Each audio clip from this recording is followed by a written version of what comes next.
Ya, kita bersua kembali. Pastinya kita akan bercakap pasca belanjawan 2026 dan setiap kementerian menerima peruntukan masing-masing mengikut kepada keperluan yang telah ditetapkan di dalam belanjawan 2026. Tidak terkecuali Kementerian Kemajuan Desa dan Wilayah menerima peruntukan belanjawan 2026. Jadi bagaimanakah dengan jumlah peruntukan yang diterima iaitu 12.4 bilion ringgit akan dimanfaatkan sepenuhnya oleh Kementerian Kemajuan Desa dan Wilayah. Jadi untuk bercakap lebih lanjut berkenaan inisiatif belanjawan 2026 di bawah lembayung Kementerian Kemajuan Desa dan Wilayah, saya amat berbesar hati bersama dengan Yang Berhormat Datuk Haji Rubiah Haji Wang, Timbalan Menteri Kemajuan Desa dan Wilayah. Assalamualaikum, selamat pagi Datuk. Waalaikumsalam, selamat pagi. Datuk. Nampaknya sibuk kita ya minggu ni Datuk, bersama juga pihak kementerian untuk ASEAN Summit, sidang parlimen dan sebagainya. Tapi kita tidak terkecuali membicarakan tentang belanjawan 2026. Apa yang diberikan keutamaan oleh pihak kementerian bagi memastikan pembangunan desa kekal menjadi agenda utama khususnya di bawah kerajaan, Datuk?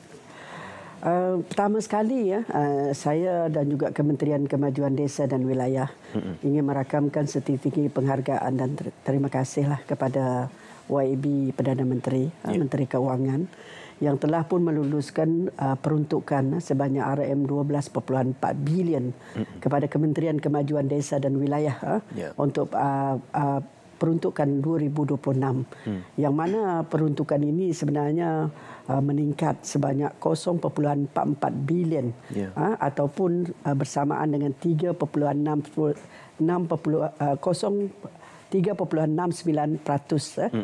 daripada peruntukan 2025. Jadi secara tidak langsung peruntukan yang besar ini akan memastikan KKW akan meneruskan agenda pembangunan desa ataupun luar bandar yang lebih mampan lagi, yang lebih kukuh lagi dengan orang kata memastikan pembangunan yang lebih inklusif dan juga lebih menyeluruh di kawasan luar bandar.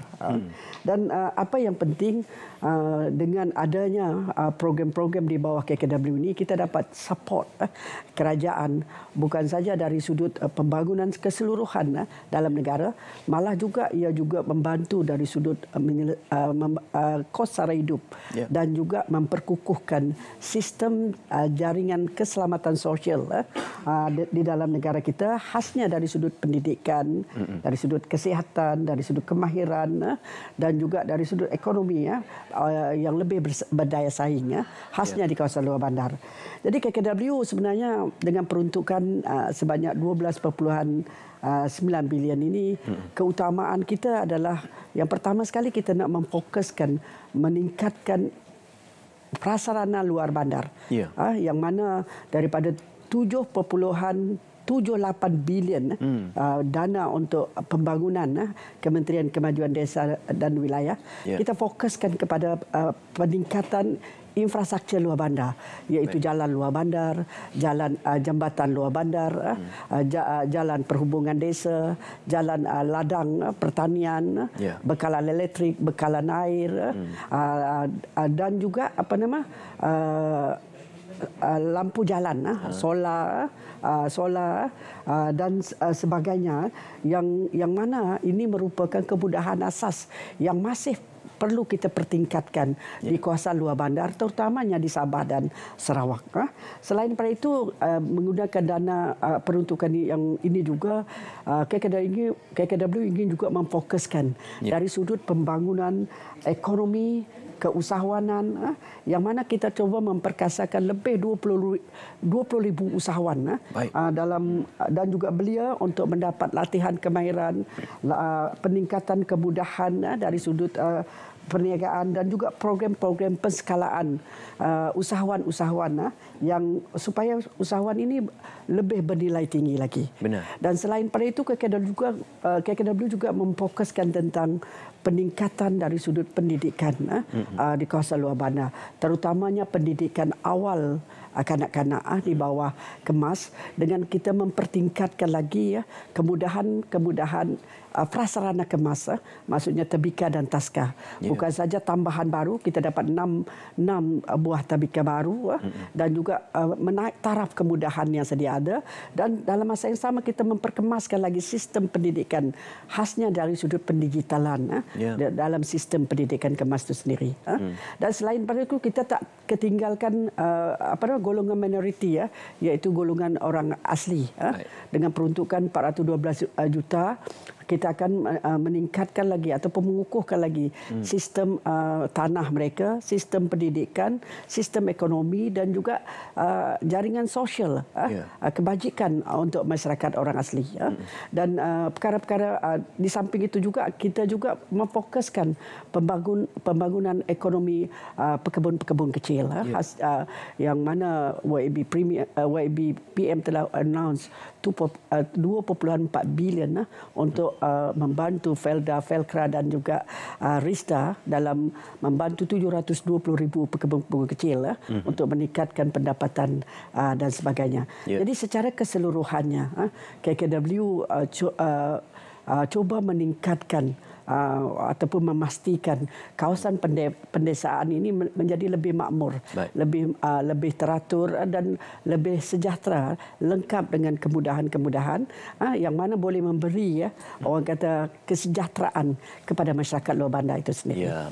Memperbaiki akses dan juga meningkatkan kualiti hidup masyarakat di desa.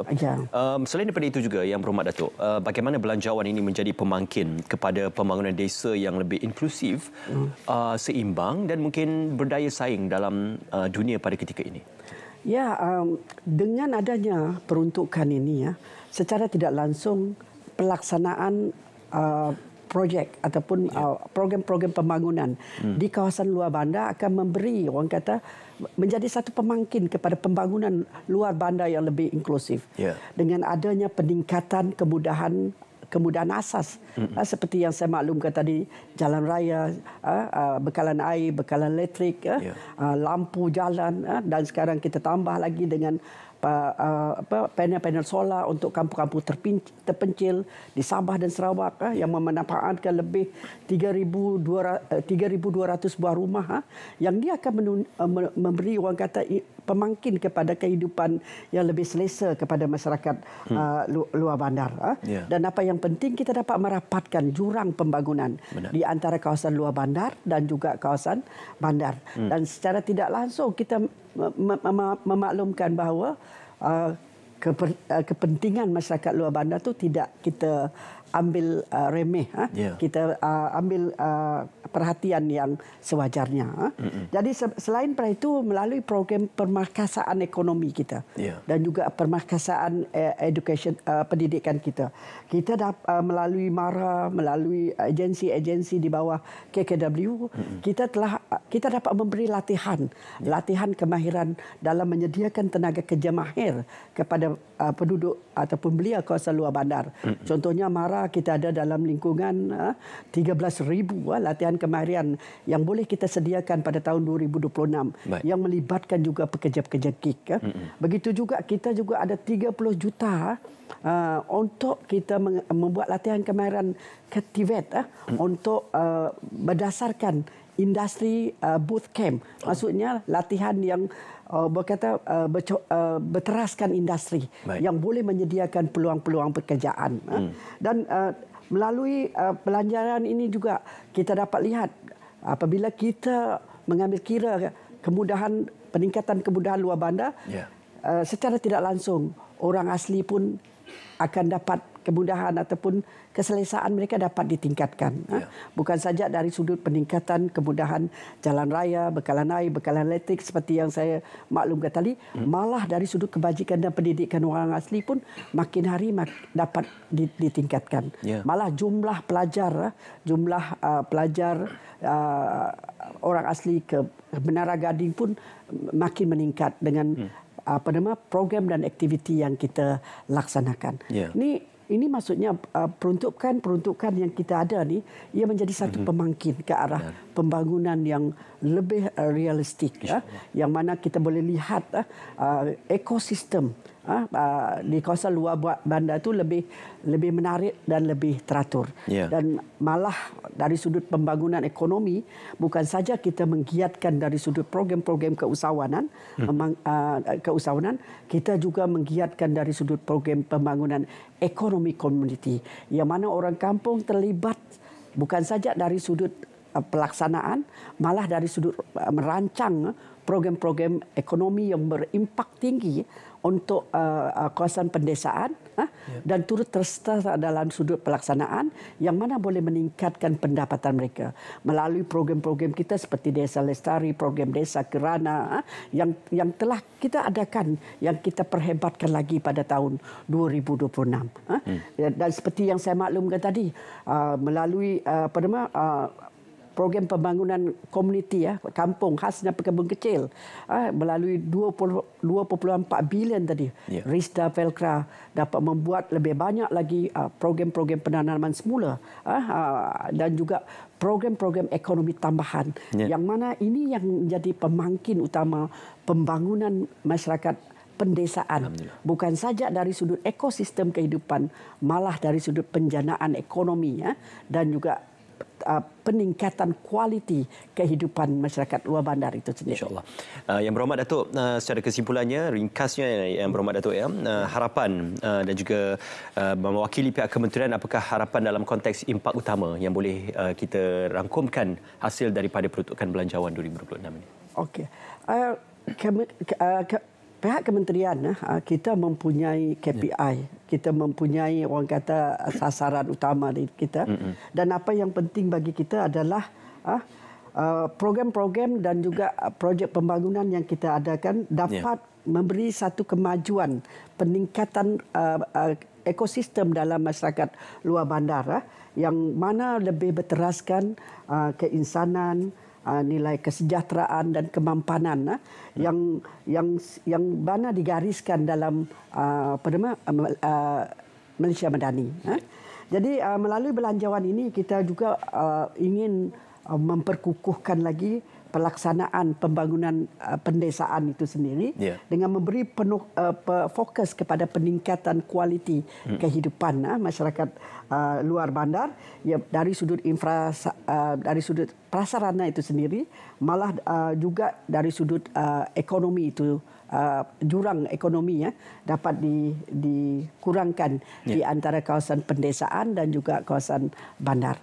Jadi secara keseluruhannya melalui program, melalui peruntukan kita dapat membuat program, kita dapat buat pembangunan dan secara tidak langsung kita dapat meningkatkan penglibatan secara total dari masyarakat pendesaan dalam usaha kita membangunkan dan meningkatkan taraf dan kualiti masyarakat luar bandar. InsyaAllah inisiatif ini satu inisiatif yang disambut baik di bawah belanjawan 2026.